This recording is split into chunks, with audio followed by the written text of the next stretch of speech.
Frédéric Lopez touché par les confidences de Kenji Girac dans le prochain épisode de Un dimanche à la campagne. L'animateur de France Télévisions a laissé le chanteur s'exprimer librement sur le coup de feu qui a failli lui coûter la vie en avril dernier.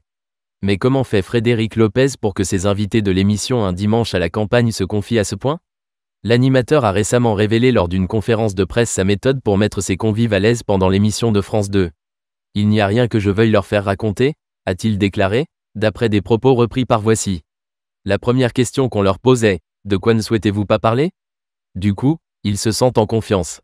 Et son prochain convive, Kenji Girac, n'a pas fait exception malgré les questions qui brûlent encore les lèvres depuis le coup de feu que le chanteur, intoxiqué, s'est infligé au thorax dans la nuit du 21 au 22 avril dernier.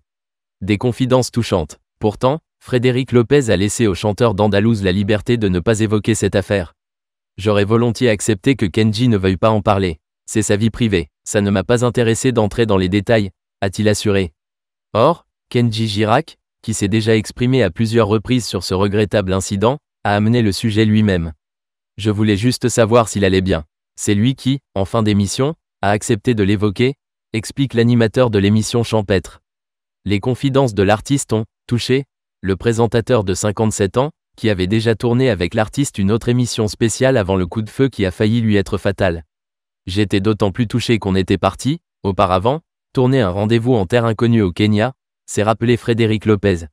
Reste à savoir ce que Kenji Girac, qui a sorti un nouvel album, Vivre, depuis cet accident, a de nouveau accepté de confier lors de la diffusion du prochain épisode d'Un dimanche à la campagne. Réponse à la fin de la semaine.